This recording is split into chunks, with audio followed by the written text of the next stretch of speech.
Hello, and welcome to the Assessment Alchemist Podcast, where we transform the daunting world of assessments into a journey of empowerment and achievement for educators and students alike.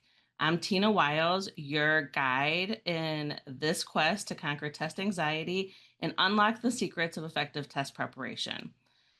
Today, we're going to dive into a topic to discover how we can turn educational challenges into opportunities for growth and success. Welcome to the Assessment Alchemist, and I am so happy to have Kevin Guzzo. He is a mental performance coach from Brian Kane Peak Performance to talk about, and I've talked about it before, but the Mental Performance Mastery Program and how essential mental performance is not only to assessments and how we perform on assessments, but their life skills. So thank you for joining us. Good morning, Tina. Pleasure to be here. Looking forward to this opportunity.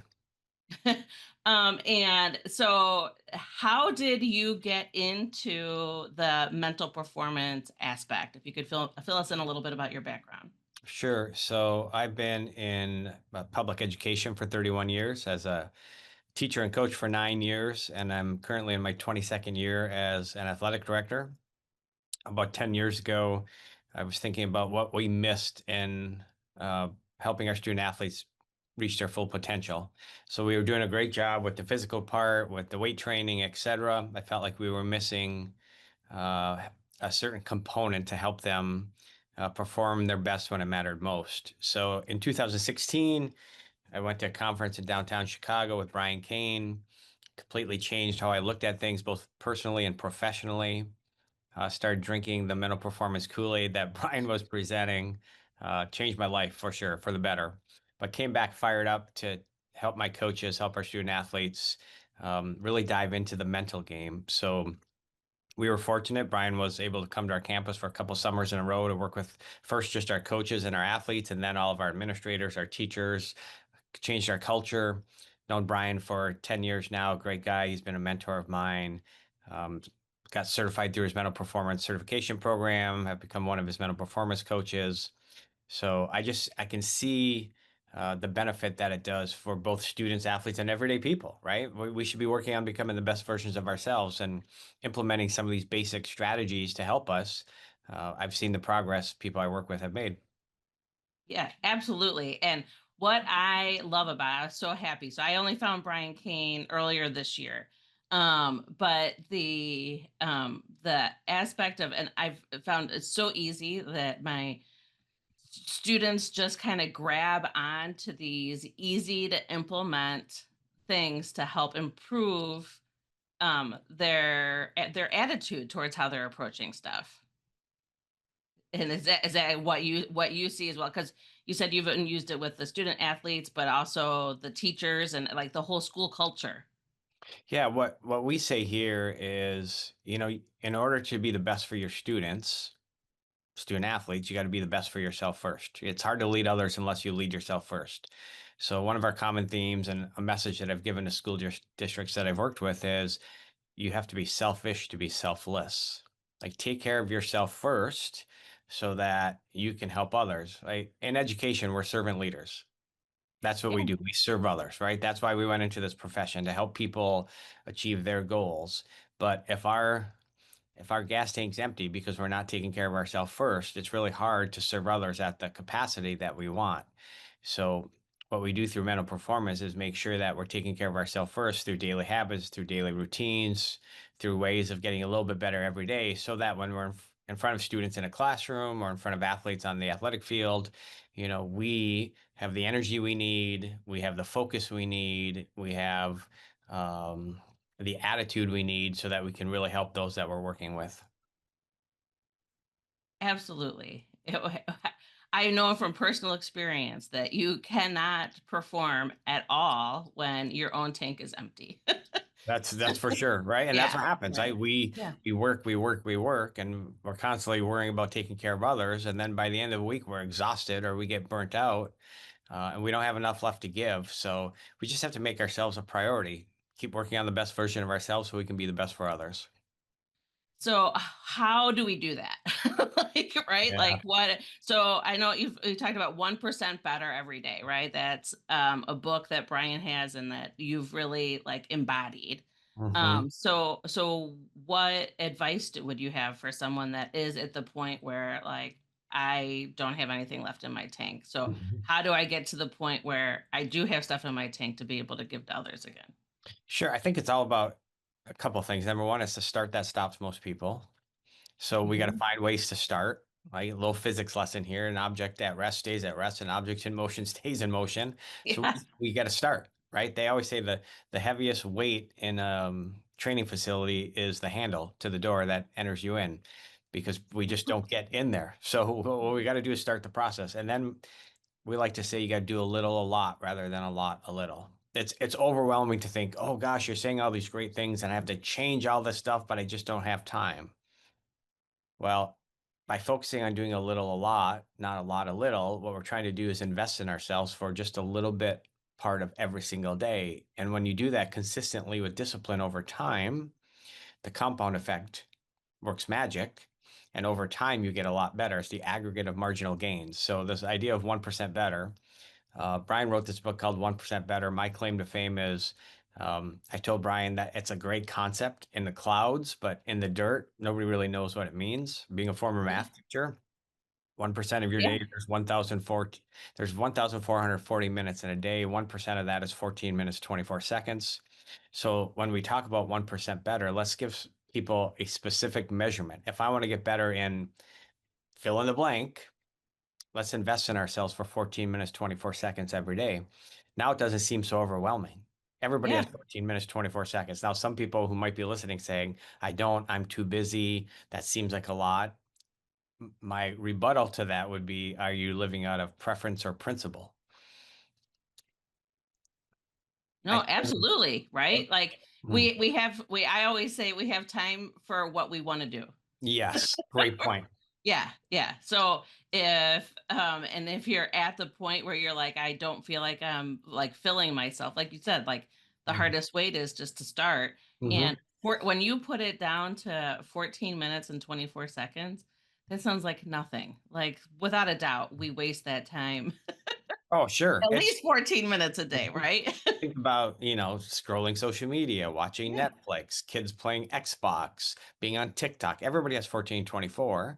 We just have to have the discipline to invest in ourselves for that 1424. So you create some area in your life, we'll call it the 1% intention. Maybe it's exercise, maybe it's reading, maybe it's yoga, maybe it's meditation, maybe it's scripture reading. It doesn't matter. One area where you want to seek improvement and try and invest in yourself for 14 minutes, 24 seconds. And what we found is if I do something for 1424 today, I'm probably not going to be any better than I was yesterday. But if I do 1424 today and 1424 tomorrow and 1424 the next day, that's an exponential growth function. And over time, I'm exponentially getting Yeah, yeah, we're speaking math, yep. yes, yes. But it is very applicable, yeah. So that's the goal, is to get people to buy into the process, not the outcome, the process of if I invest in myself for just even 1% of my day, but I can do it over a long period of time, you will definitely see the benefits and the rewards. You just have to be able to stick to that process. Right? We live in a society that everybody wants instant Constantine, yeah, gratification, instant yeah, fix. Well, rarely does that happen. And most people aren't patient enough to see the process through. But if we're patient enough and have the discipline enough, over time, that 1% just keeps compounding. James Clear in his book Atomic Habits, great book if you've never read it, but yeah, great. it is a He's got good this book. graphic 1% better over the course of a year. Now we're really going to talk some math. 1.01 raised to the 365th power is about 38 times, it's 37.78. So it's about 38 times better at the end of a year if you just invested in yourself for 1% every single day. I mean, that's crazy good. But we just got Yeah, to make that leap of faith to do the 1424 on a daily basis. yeah, and I've read Atomic Habits, I love the book as well, and obviously I'm a math person, so I understand how the exponential growth functions work, but I had never like, you changing it from, like, 1% of a day to 1424 is a huge difference. Yeah, especially in coaching, what I find is coaches are always saying, just get 1% better, 1% better. And it sounds really good. But if you ask an athlete, what does that really mean? They have no idea. Well, I Yeah, worked harder today, which is exactly. fair, which is good, but we want to be able to measure that somehow. Yeah. And just by saying, yes, I invested in 1424. If I'm working with a basketball player, can you do ball handling skills for 14 minutes, 24 seconds every day? If I'm working with a math student, can you do extra math equations for 1424 every day? Of course you can. Right. And when you do that over time, you'll see a really drastic improvement. I love that.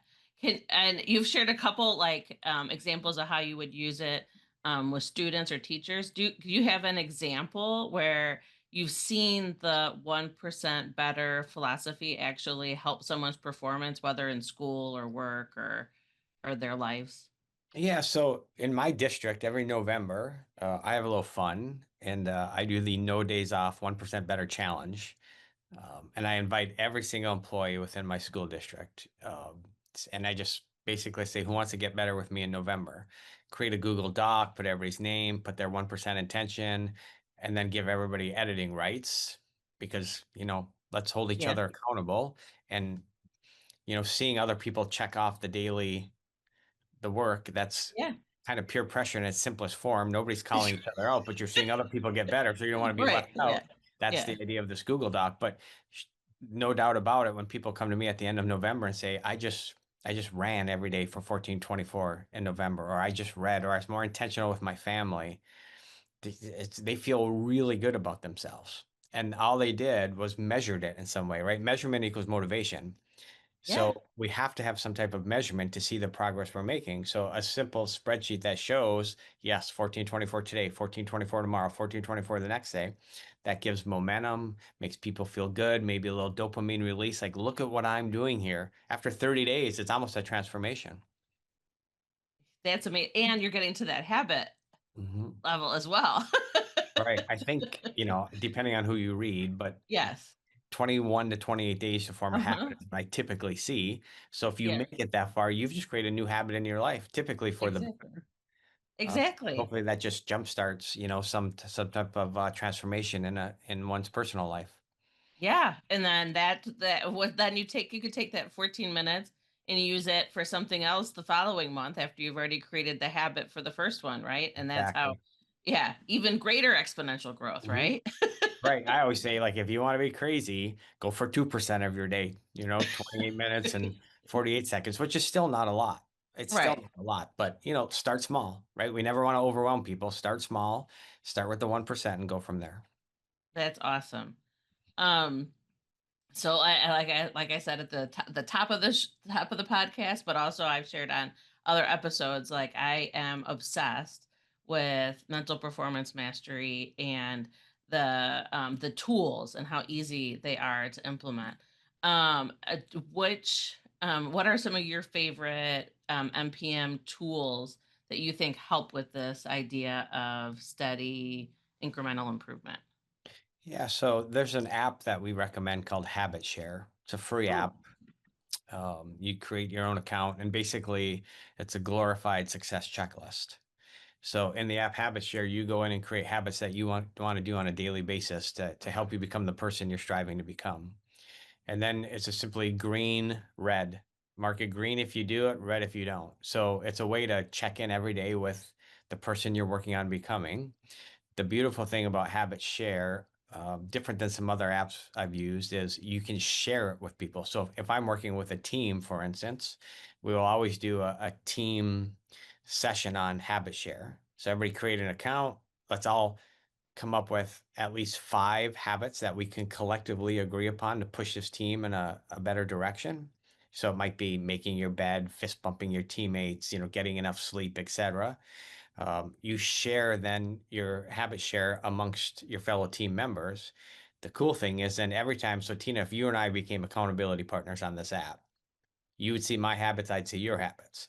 Every time you log in and mark green, I get a notification on my phone. Now, I'm totally against notifications because I think it's distractions. However, yeah.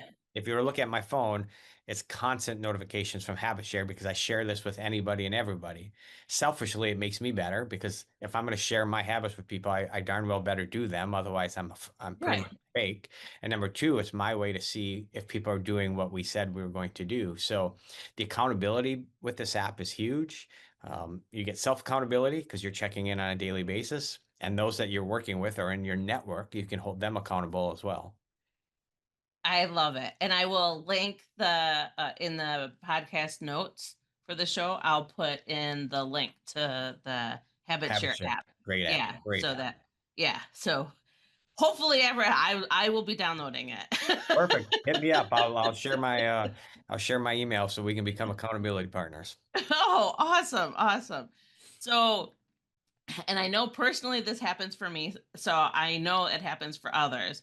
So, what happens when, like, how can we reset when we miss a day or fall off track, right? Like, because, and I mean, obviously, like the habit share, you have like the accountability of trying to get back on there.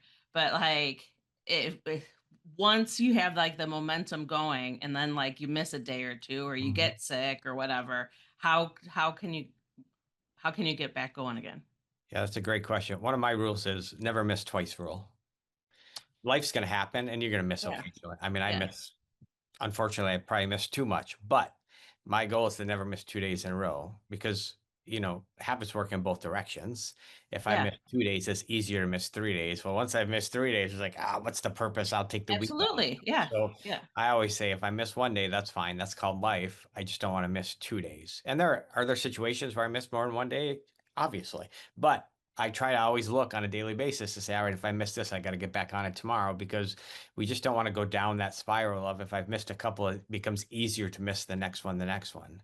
So, and then having that accountability partner, you can send a message to the app. So, Tina, I'm looking at yours, say, oh my gosh, she's read for 4 days in this habit. Hey, Tina, everything okay? Let's make sure yeah, you're checking in. And just that little message alone. I've had students at my school that I share my habits with, message me and hey, Mr. Guzzo, I see you haven't done your cardio in 3 days. Are you okay? I mean, that's the best motivation I can receive because somebody's calling me out on something I said I would do. So yeah, again, that's why I share it. I share it. I hate to say this selfishly because I know people are going to be looking at mine, at least I hope. And more yeah, importantly, if I'm sharing my habits with people, I want to be the example. I want to be the role model. yeah. And that also goes in with it's because we want to do that so they stay with it too, right? Like Mhm. it's that us giving again, Correct. Right. right? Yeah. Mhm. It's We real. want That's a great point, Tina. Like yeah, we're really taking care of ourselves, but it's also a giving to hopefully motivate people to do what they should be doing. yeah.